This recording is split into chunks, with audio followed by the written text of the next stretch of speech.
Bom dia, boa tarde. Welcome to another episode of the PortugueseSoccer.com podcast.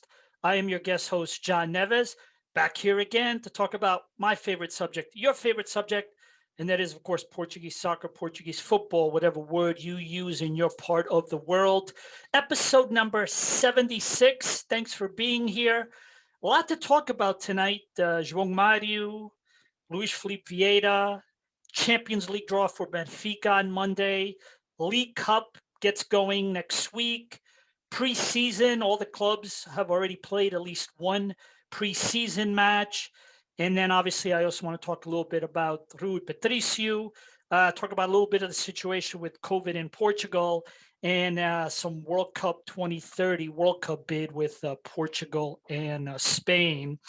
But I want to get started first, and I want to compliment my guest, Bavin, who I had in my previous episode number 75. If you haven't had a chance yet, I encourage you to give it a really good look. Listen, we had a long discussion about João Mário, and he basically said that he didn't think João Mário was going to go to Sporting. And he said that João Mário had some family reasons for why he wanted to stay in Portugal. And that's in fact what's happened. He wasn't pleased with Sporting, and he decided to stay in Portugal and take a better offer with Benfica. And my compliments to Bavin. He talked about this last week. And yesterday, Bruno Fernandes was at an event in Portugal where he was being honored, and he was asked about the João Mário situation. And he pretty much said the same thing, that, if Sporting wanted him, they could have gotten him. Same thing with João Mário, but at the end of the day, João Mário made the decision that was best for him, and that was apparently looking at a bigger deal that he would have had with Benfica, not to mention the fact that he had some family reasons for wanting to stay in Portugal. So credit to Bavin for first talking about this last week. Great job. But as I always do with every podcast, let's get going with the week ahead, the schedule for the week ahead. And first off, Monday is a very big day for Benfica. It is the Champions League draw for the third preliminary round. And, all this talk with João Mário, all the talk with Luis Felipe Vieira, all the talk regarding the American financial investor that was looking, Textor is his name, that was looking to basically get about 25% of Benfica, has been dominating the news in these last few days. And people aren't talking about the fact that Benfica, coming up at the beginning of next month, is going to be playing some very important Champions League qualifiers. And maybe if there's one bright side to all this crisis talk, has been the fact that the team has been able to be left alone to get ready for what will be the most important 4 matches of the season next month, with regards to the third preliminary round, and then, of course, the 2 playoffs. And they will find out on Monday, Benfica, who they will be playing, and they will know the path. And I don't need to tell you, if you're a Benfica fan, how important it is for Benfica to qualify. You need the money. You want to be a part of the Champions League and all the prestige that you have. And quite frankly, it's also good for Portugal to have 3 teams in the Champions League. I know I've said in the past that if you're a Porto Sporting fan, you probably don't care. You want to see your rival suffer. But at the end of the day, you're busy playing in the Champions League. If you're Porto, same thing with Sporting. And now all of a sudden your other rival isn't playing in the Champions League, and they're playing in the easier league, the Europa. And that's not really, from a competitive vantage point during the season, not really good for you. You want all 3 best teams, Portugal, to be playing very strong competition. And again, it's very good for Portugal. So Monday is a very big day for Benfica. They will find out who they will be playing in the Champions League.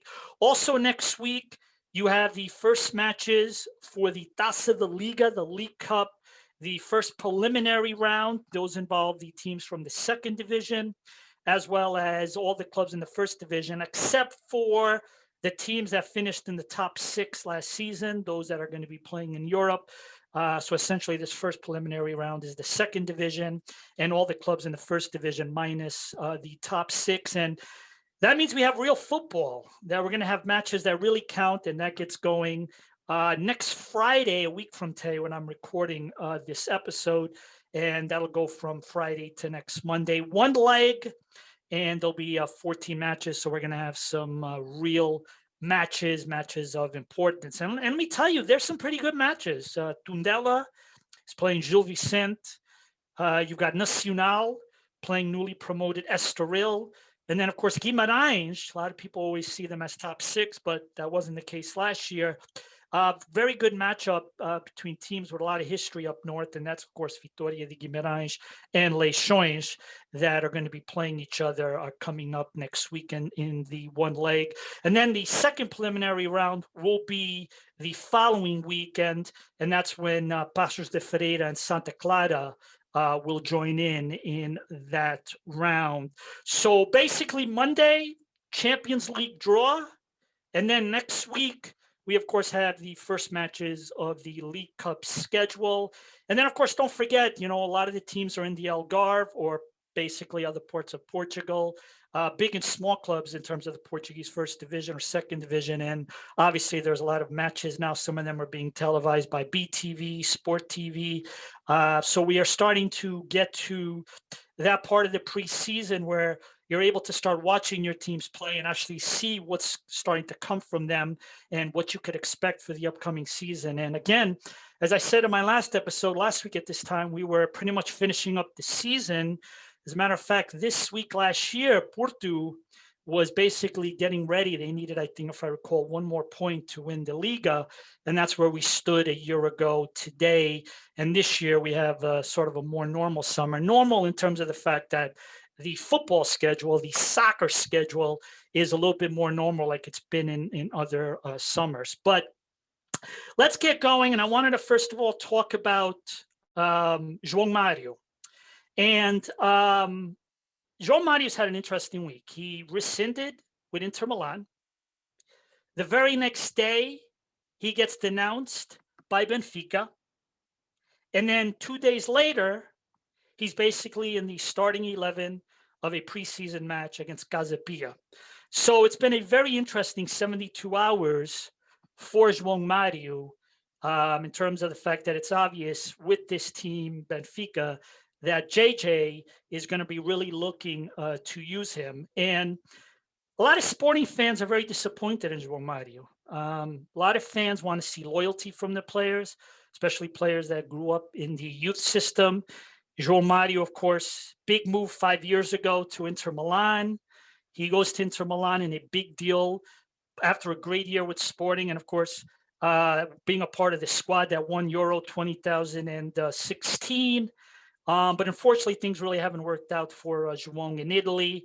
He did get loaned out, including going to Russia, but didn't quite work out. Comes back last season, goes to Sporting, and of course, as we know the history, Sporting, of course, wins the Liga, and he was one of the players that helped Sporting to get to that title. And a lot of people are happy. But at the end of the day, while there's a lot of fans that are disappointed in João, there's a human element to this business. And this is, in fact, a business. João Mário is a professional athlete. Footballers, soccer players have a small window of opportunity to make very good money. And this is João's time. He's 28 years old. He is, although maybe one would say that he's not playing to the peak of his career, they expect more.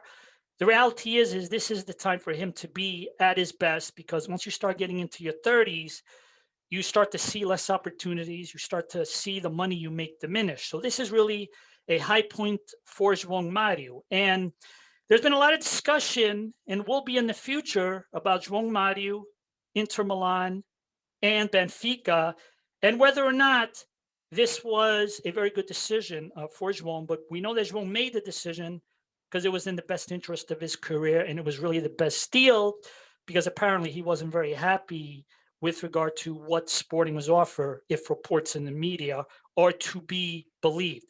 But Inter really had three options with João Mário. Option number one, they could have accepted Sporting's offer of 3 million plus 2 more in add-ons.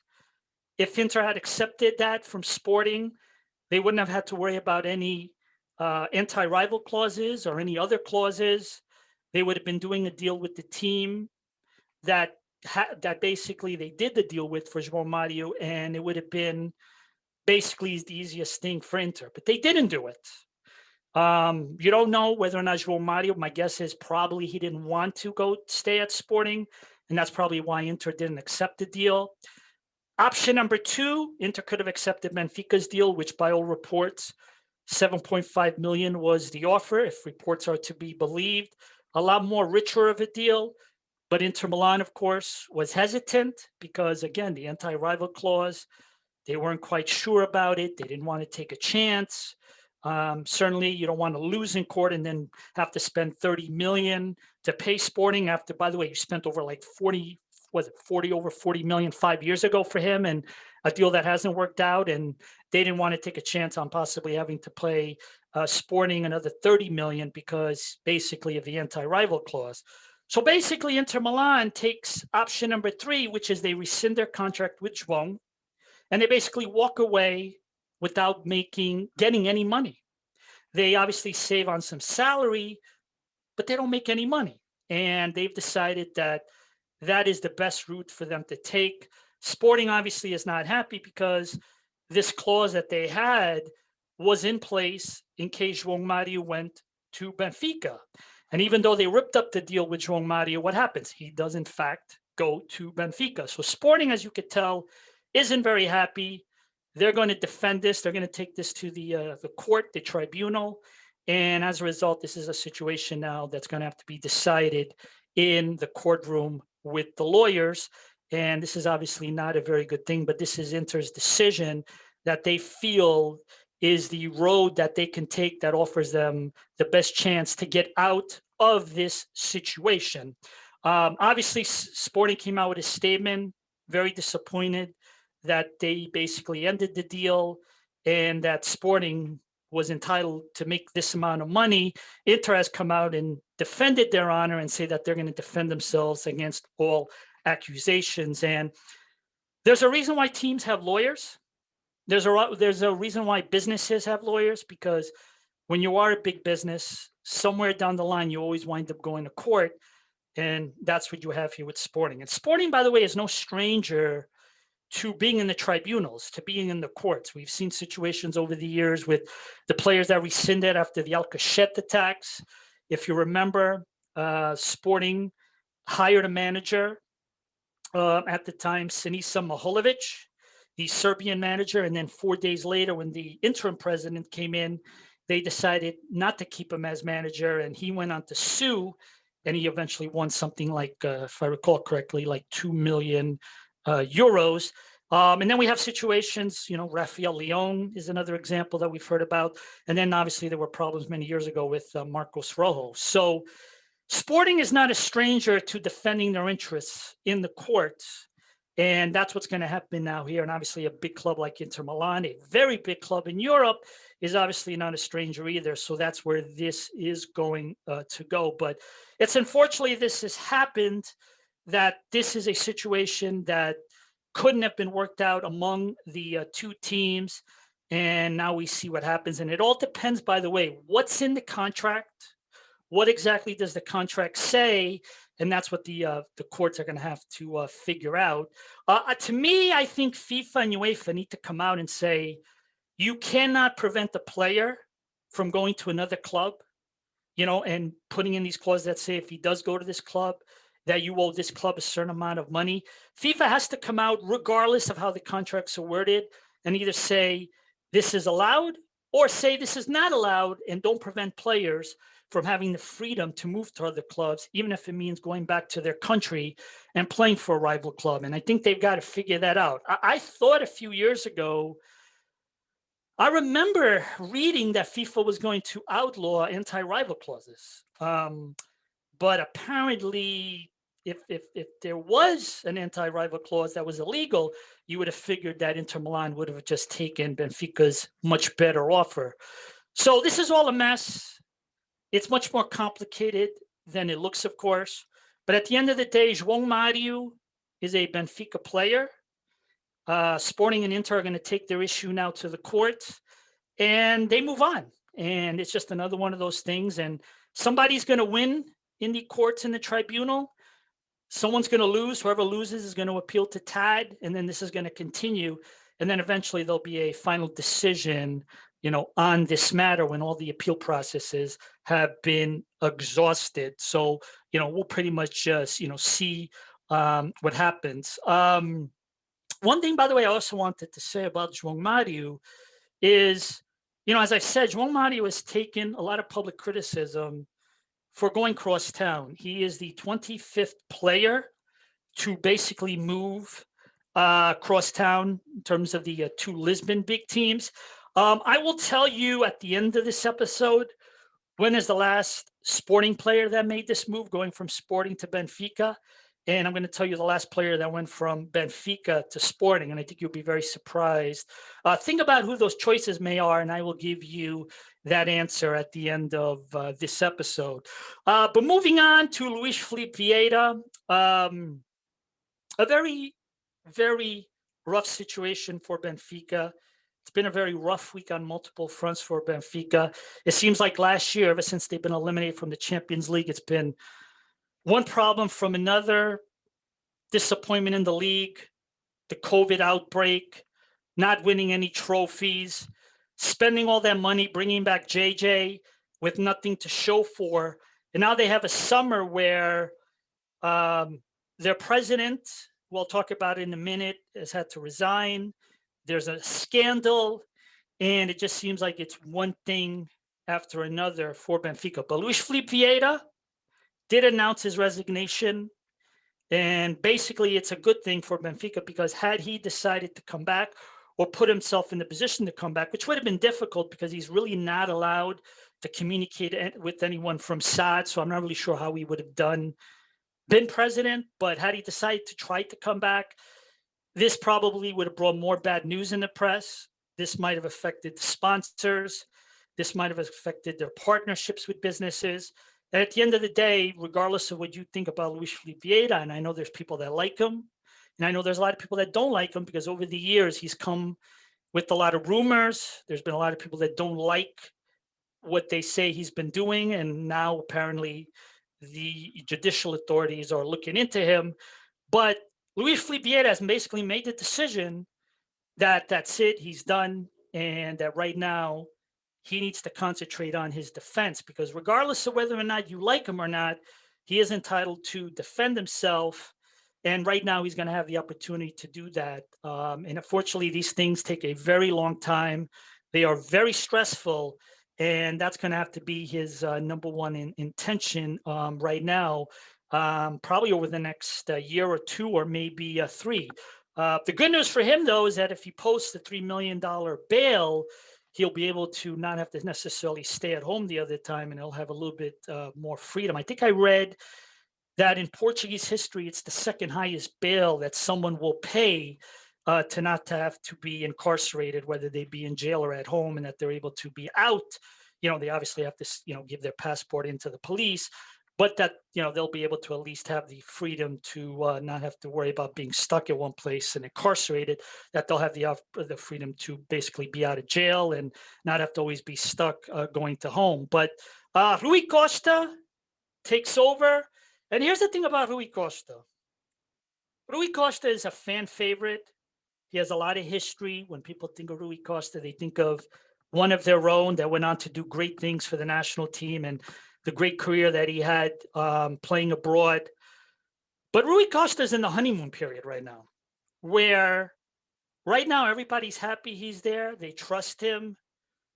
But the problem with Rui Costa right now is basically that he's only going to be as good the next few months, depending on the Champions League results.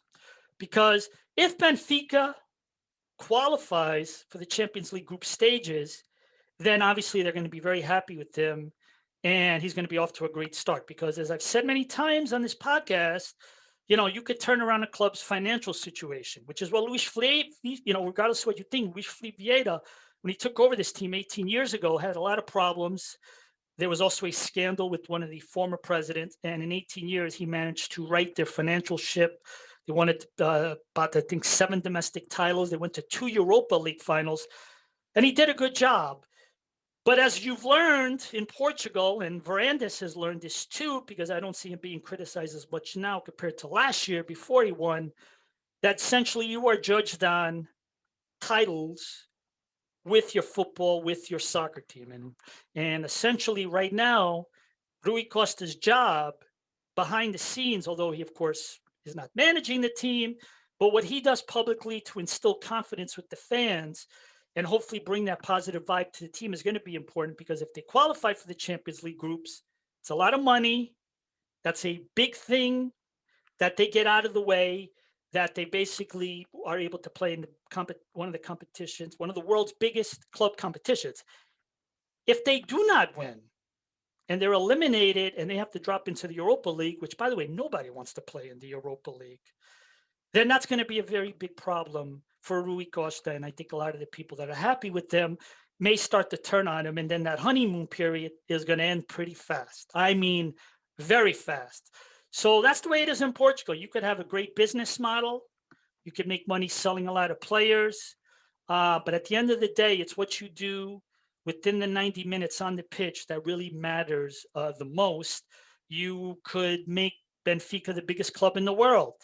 You could put BTV all over the world, sell millions of kits. It doesn't matter if you're not winning trophies. People are, won't care.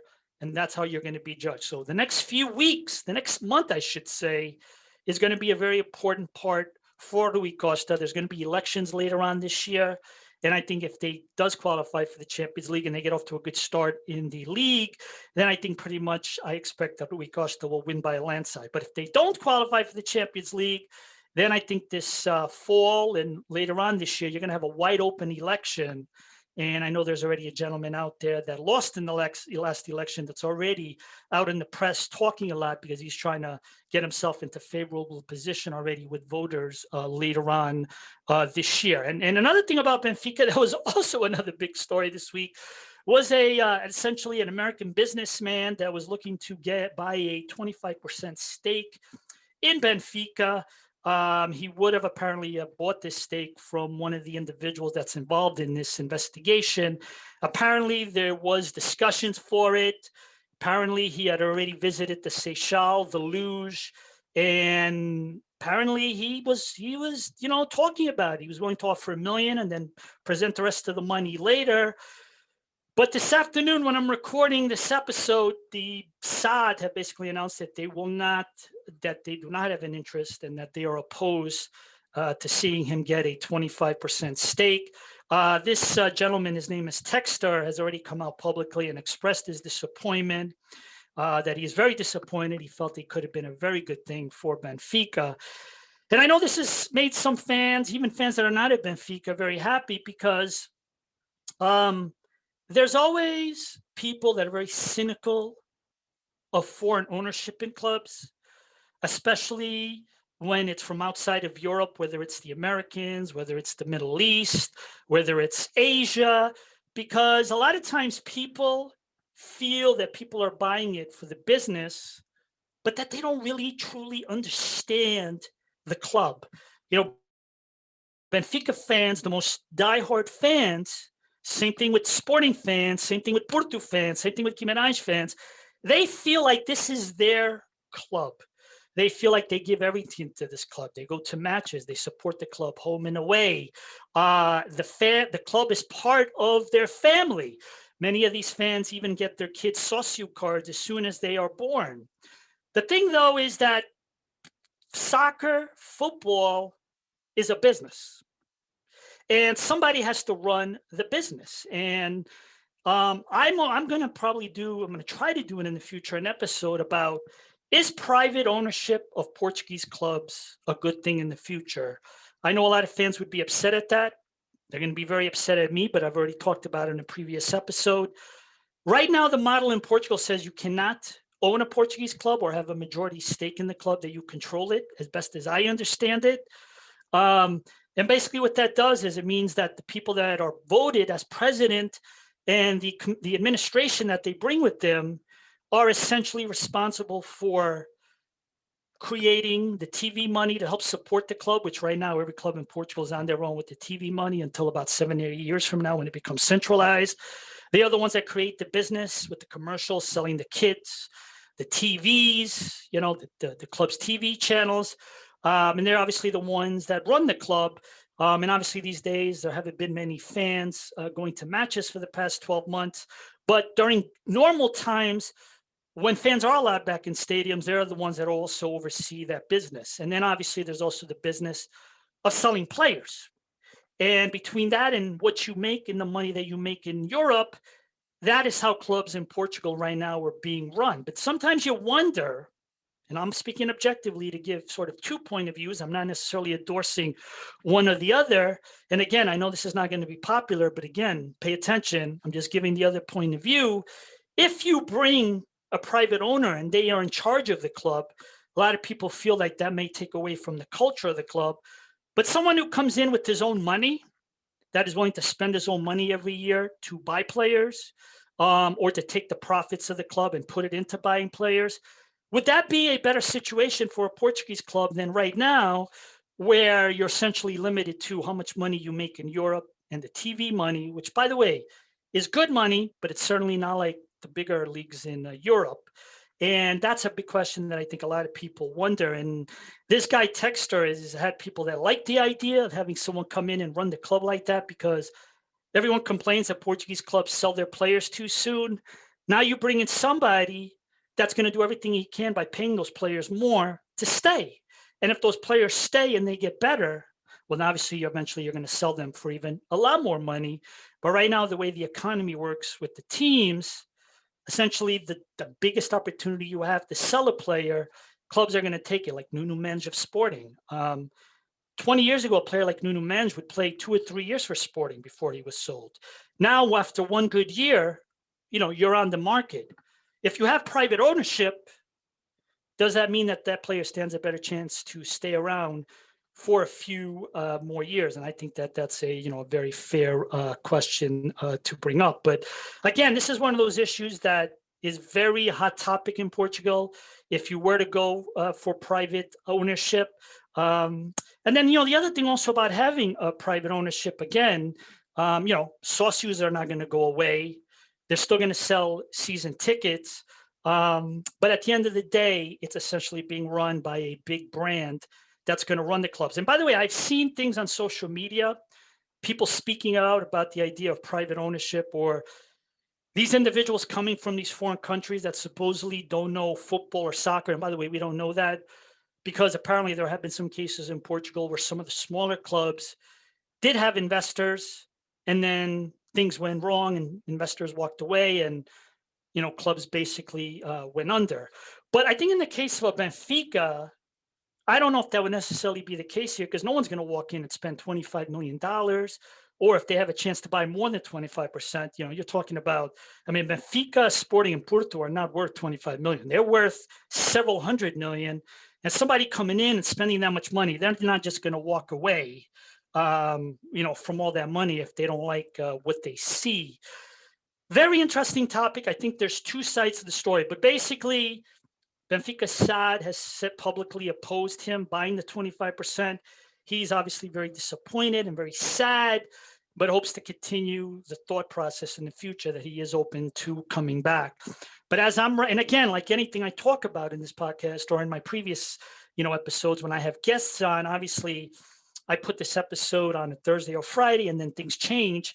Keep that in mind that I'm going off of information, as of Friday, July the 16th, when I'm dropping this episode. But right now, the story with Benfica, they got João Mário. Luis Felipe Vieira has moved on, and I think in the next few days, you'll hear less and less about the Operation Red Card investigation. And I think you'll start to hear more conversation about these very important Champions League qualifier matches that are coming up. And you'll start to see Rui Costa becoming more of a face of the team. And then what else we'll start to see again? You'll start to see more of JJ in the press, because the most important part of the season is certainly coming up right now. But right now, as we said, we are in preseason. One club that's in great shape in preseason that doesn't have a lot of pressure right now is, you look at Benfica, big matches coming up. You got all these Portuguese clubs going to be playing the first preliminary round of the Taça da Liga, which they all want to qualify through these first two rounds and make it to the group stage, make it, to the competition later this year. Sporting is getting ready to play the Super Cup at the end of the month. But you have Porto that doesn't have their first real match until the second week of August. And right now, Porto right now is in good shape. They've got their internationals. They're going to be coming back. They're going to be going to Algarve. Pep and Sergio Oliveira will be joining them up there. They're going to be playing Lille, the champions of France. They're going to be playing Roma, Jose Mourinho, Rui Patricio. Need I say more? And right now they can, play these matches. And that's one of the benefits of qualifying for the Champions League directly, is you don't necessarily have to worry about playing matches to qualify. And this is one of the reasons why it's so important to qualify during the regular season, because now you could have a much more relaxed summer. There were photos today of Porto on a beach, kind of working out on a beach, made for some very interesting photos with Sergio Conceição. But that's the benefits of qualifying. But Porto next Wednesday is going to be heading down to Algarve. They're going to be training at a very nice resort. And like Benfica and like Sporting, obviously we're going to start to see all their new players play. And we're going to start to essentially see the season start to come together. The big question with Porto is Ranger striker, the Colombian striker, Morelos. Will he be coming to Porto? That's obviously been a big story. Porto continues to reinforce, bringing in another big player for their B squad, another player with the potential to eventually be on the senior squad, and that's the Brazilian product, Peglo. And obviously, as I said in my last episode, Porto last year struggled to avoid relegation, and there's no reason for one of the big clubs in Portugal, like Porto, Benfica, or Sporting, although I know Sporting doesn't have a team coming up to the second division this year, but I think they're still in the third division, if I recall. But there's no reason with the talent that you have that you struggle like that. At the worst, middle of the pack in the second division. But Porto has really been doing a lot of major signings. They signed the American kid last week, and they're doing everything they can to make sure that this year they have a much more calmer season in the second division. And most importantly, try to avoid anything, to avoid being at the bottom, and obviously play to get these kids ready for if Sergio Conceição needs them for maybe the League Cup, maybe the early round matches, the Taça de Portugal. But that's been one of the interesting things about Porto so far, is that they have been basically reinforcing, their B team. Talking about players abroad, managers abroad, we saw obviously the big news this week, Rui Patricio, basically making his move to to Roma. Obviously, this was discussed in the press for a very, very long time. And obviously with that, José Sá goes from Olympiacos to Wolves. And these are great moves. Rui Patricio will get to play in another big league in Europe after playing in England with Wolves. Meanwhile, José Sá now goes from Greece to playing in the Premier League. I always thought Sá was a great goalkeeper, but I think a few years ago when he was at Porto, I think in one of the Champions League matches, I think he gave up, I think it was like 3 or 4 goals in a match, and that was his undoing, and he's never been back again, ever since. So maybe this is a chance for him. He's resuscitated his career. He's recovered in Greece, and now it's a chance for him to get to be playing for a big club and also try to get back to the national team and try to become the second or third choice in the future behind Rui Patricio, who he just replaced at Wolves. Trincão, been getting a lot of attention on social media with the Wolves. He, of course, now has an opportunity with the Wolves, along with, other Portuguese players on the team like Fabio Silva. But after a very good year at Barcelona, it's not like he, of course, played a whole lot. But after a very good year at Barcelona, he now goes to the Wolves for a year, and we'll be able to see how much he's going to be able to play for them. And he was so good at Braga, and he had some good moments at Barcelona. He just didn't play enough. It'd be curious to see maybe if this will be his coming out party with a big club by going to the Wolves. COVID situation in Portugal earlier this week. One of the days, I think it was Wednesday, they announced over 4,000 cases of positives in Portugal. Very scary. But since then, the cases have generally been in the 2,000 or 3,000 range. Portugal, of course, and the reason why I'm bringing this up is because there is a concern about whether or not fans are going to be allowed in stadiums. Last week, the Liga came out and said, hey, fans are going to be allowed back into the stadiums. You need to show a vaccination. And if you're not vaccinated, you need to show a negative test. and or show that you had recovered from COVID in the past 6 months. And then someone in the government said, whoa, hold on. It needs to essentially still be looked at by the what they call the Infarmed in Portugal. That's like the Portugal's FDA. It's basically Portugal's medical advisors, their top doctors, are going to be reviewing the plans they have for fans to come back to matches. And this important meeting, as I understand, is supposed to take place on the 27th of July. And I say that this is important because so far, especially in the preseason matches, there have been no fans. Obviously, I've mentioned in past episodes that Rui Costa of Porto has been very outspoken and critical of the government. I mean, you can go see concerts. These days, you can, stay at a restaurant as long as you show the test. A lot of cultural activities have been going on in Portugal, but when it comes to fans at a football match, that's a no-no. And he's been really outspoken about it.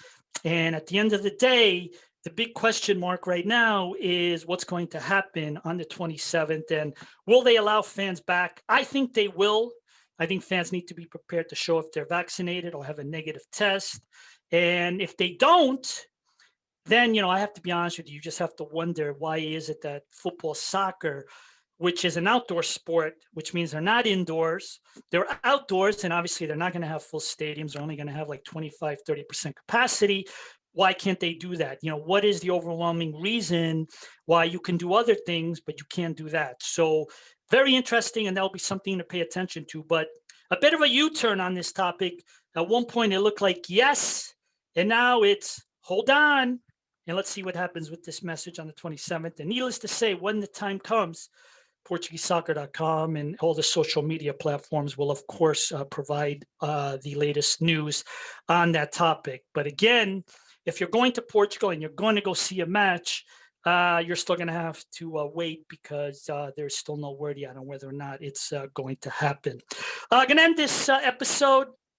Again, thanks for all your support. One more thing that I wanted to talk about, and that is Portugal and Spain, as you know, are going to be bidding for the 2030 World Cup. There were some reports this week, some newspaper stories about the fact that in, England had some issues at Wembley with the European final. And as a result, people are saying now that makes the Portugal-Spain bid for 2030 look very good. Folks, it's about 9 years away from the final. I think they make a decision on the final and who gets to host the World Cup in about 3 years. And so much could happen in the next 3 to 4 years that I think it's very premature to get excited about anything. But again, I think it is great that Portugal and Spain are bidding. And by the way, like I've said in the past, Portugal, please go in 50-50 on the stadiums with Spain. I know Spain is a bigger country, but Porto, Sporting, Benfica, the Algarve Stadium, Coimbra, Leiria, some of those stadiums would obviously need to be fixed up a little bit, the ones that are not getting used a lot. I just hope that, again, I want to repeat that if they do go ahead with this bid and they win, I hope we don't see a situation where Spain gets like 70% of the matches. If I'm the federation, I'm sticking to my guns and going 50-50. But of course, that's just my opinion, and that's all really it's worth. Because again, I just want to see as many matches as possible in Portugal. Because like everything I do here, it's all about representing Portugal and doing what's best for Portugal. Folks, this has been episode 76. And by the way, if you get a chance, go on the YouTube channel, PortugueseSoccer.com. Check out the link that's going to be posted on social media. Special thanks to Rogério, who helped me out with a video of a roundup of Portugal at Euro 2020. I know right now, a lot of hard feelings, probably not something you want to think about right now after the disappointment of losing out to Belgium. And we don't have to think about the national team until early September when we resume World Cup qualifying. But if you really want a great video that summarizes, starts with the first day at Ciudad de Football to the friendlies to the matches, and has some great photos in it of some of the best moments and some of the unfortunate moments, I give you a courage to check it out, and please support by subscribing to it as well. The video is only about 4 minutes long, so it's not like it's going to take a lot of time. You don't have to worry about that. There's no clickbait in saying that. I think you'll enjoy the video. Folks, this has been episode number 76. As always, please take care of yourselves. Please take care of your families. If you're going to Portugal, don't forget to pay attention to the rules, especially the rules when you go back to your country. And let's enjoy preseason football. Let's enjoy figuring out who Benfica is going to be playing in the Champions League qualifiers. Let's enjoy the Taça da Liga that gets started next week. And let's enjoy the fact that we all have the ability now on a day-to-day basis to follow results, to pay attention to the starting 11, because, hey, we're about, less than a month now before the start of the season. So we have some, unlike last year when we were just finishing last season, this year things are a little bit more normal in terms of at least the soccer schedule, the football schedule. So there's a little bit more excited to be about this year. So again, stay safe, and I'll talk to you next time. Let me come back, just adding this to the episode. I had mentioned I would give you the names of the players, the ones that went the last time from Sporting to Benfica and from Benfica to Sporting.